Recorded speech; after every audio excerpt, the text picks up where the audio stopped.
यह है कि उसके आरोपी गिरफ्तार कर लिए गए 40 हैं। किलोमीटर अयोध्या में नहीं है, मंदिर परिसर नहीं आता है अयोध्या अरे में। तो मंदिर परिसर कहेंगे आप? आरोपी गिरफ्तार करने कितनी का मतलब हिमाकत नहीं कि आपकी? घटना कहीं दूर विशाल मिश्रा, चला जाएगा। विशाल मिश्रा, देखिए, राम मंदिर अयोध्या में है तो अयोध्या की सीमा में कहीं दुष्कर्म हो जाए अरे तो राकेश, इनकी हिम्मत देखिए कि कह रहे हैं कि राम मंदिर परिसर में रेप हुआ। राकेश जी, उसके पीछे इनकी मनोवृत्ति तो देखिए। जिनकी सरकार ने कार सेवकों पर गोली चलवाई हो, पूरा सरयू लाल हो गया था, वो किस प्रकार से जो है राम मंदिर को जो है स्वीकार कर पाएंगे? जहाँ देख रहे हैं मानसिक विकृति, जो घटना घटी नहीं है उस घटना को जोड़ा जा रहा है। ये सिर्फ और सिर्फ इनका येन केन प्रकारेण तुष्टिकरण की राजनीति दिखलाता है। शर्म आनी चाहिए समाजवादी पार्टी के प्रवक्ता को इस प्रकार के झूठे तथ्यों को रखने के लिए। और रही बात अपराधों की, तो अभी आपने प्रदीप भंडारी जी ने जितने अपराध गिनाए, मैं तो कहता हूं पिछले 1 महीने के अपराध को देख लो। सैंपल है, सैंपल। वो जो माननीय मुख्यमंत्री योगी आदित्यनाथ महाराज जी ने कहा है ना कि जो है टोपी तो भले लाल है लेकिन काले कारनामों का इतिहास भरा हुआ है। पिछले 1 महीने की घटनाएं केवल सैंपल हैं। चाहे वो अयोध्या की घटना हो, चाहे वो जो है वो कन्नौज की घटना हो, चाहे वो भदोही की घटना हो, चाहे वो मऊ की घटना हो जिसके सहयोगी ने आरोप लगाया है, चाहे वो रामपुर के नेता के करीबी जिसके खिलाफ वो गैर जमानती वारंट जारी हुआ है।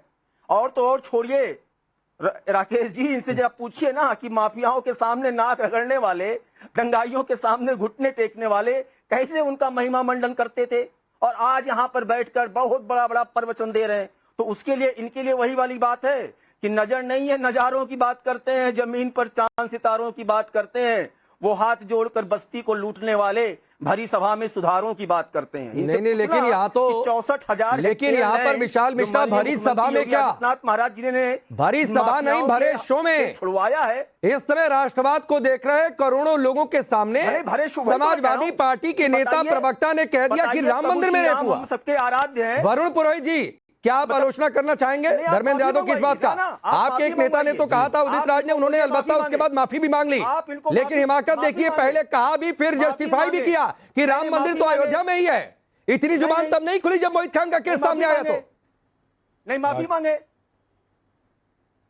नहीं तब तो उनको, तब तो अपने वो जो है माननीय सांसद को सीने से लगाए घूम रहे थे। अब आज उनके लड़के के खिलाफ कार्रवाई हुई। ठीक है विशाल जी, एक टिप्पणी वरुण जी की फिर आ रहा हूं। वरुण जी बोलिए।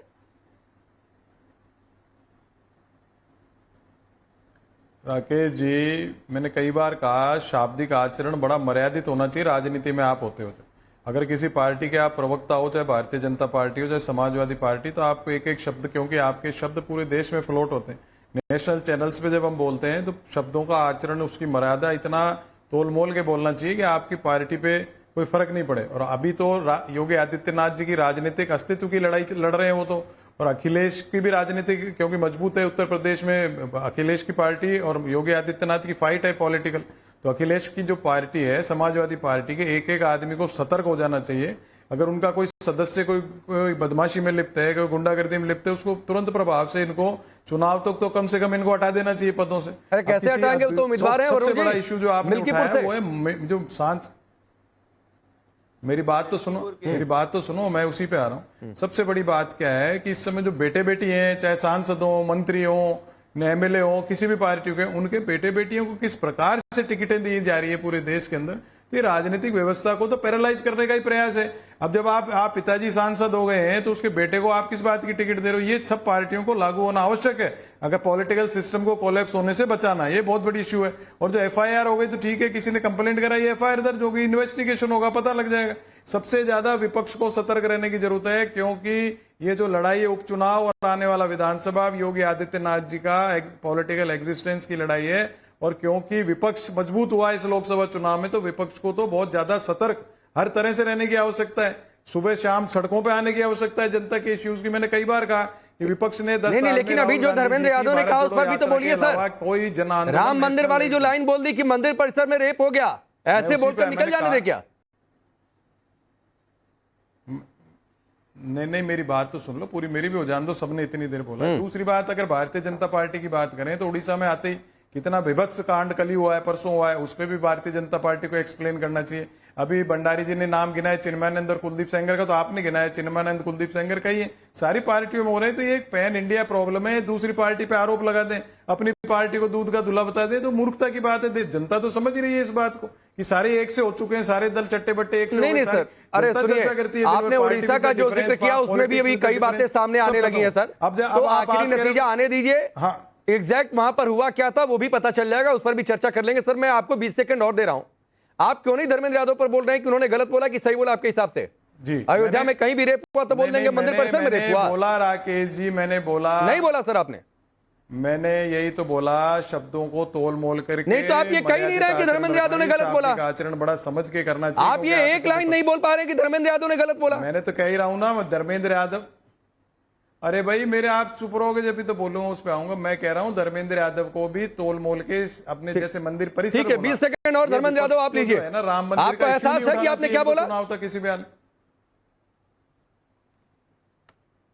राकेश जी अगर आपको अकेले डिबेट करनी है, हमारे साथी पैनलिस्ट बोलना चाह रहे हैं, आप उनको बीच में बोले, इन पे बोलिए, ये बात बोलिए। अरे अगर आपको अपना लिखित चलाना है तो आप मुझे भी लिखे दे दो। अरे तो मैं राय नहीं धर्मेंद्र यादव, बिल्कुल ये ऐसी बात नहीं है, लेकिन आपने कुछ बात बोली, मुझे ऑब्जेक्शनेबल लगा, तो मैं राय तो लूंगा ना कि धर्मेंद्र यादव ने सही बोला कि गलत बोला। अरे उनकी बात पूरी, अयोध्या में कहीं रेप होगा आप बोल देंगे मंदिर परिसर में रेप हुआ। उनकी बात पूरी होने देते, उनकी बात पूरी होने दीजिए। अब सुनिए, पहले विंध्याचल में रेप हुआ, योगी जी के उसमें सरकार में नहीं हुआ, आप ये बोल दोगे। आपका प्रयागराज में रेप हुआ तो योगी जी के सरकार में नहीं हुआ, मेरठ में रेप हुआ तो योगी जी के सरकार में नहीं हुआ। प्लीज आप इसको नहीं बोल सकते, आप मेरी बात समझिए। विंध्याचल में हो, अयोध्या में हो, या फिर यूपी के किसी भी दूसरे शहर में हो सर, तो उसमें जितने धार्मिक स्थान उस शहर में होंगे, आप ये नहीं कह देंगे विंध्याचल में हुआ तो बोलिए विंध्याचल में हुआ, ये नहीं कहेंगे कि विंध्याचल मंदिर के अंदर हो गया। आप अयोध्या में हुआ तो अयोध्या में बोलिए, ये नहीं बोलेंगे कि अयोध्या मंदिर परिसर के अंदर हो गया, तो ये नहीं बोलेंगे सर।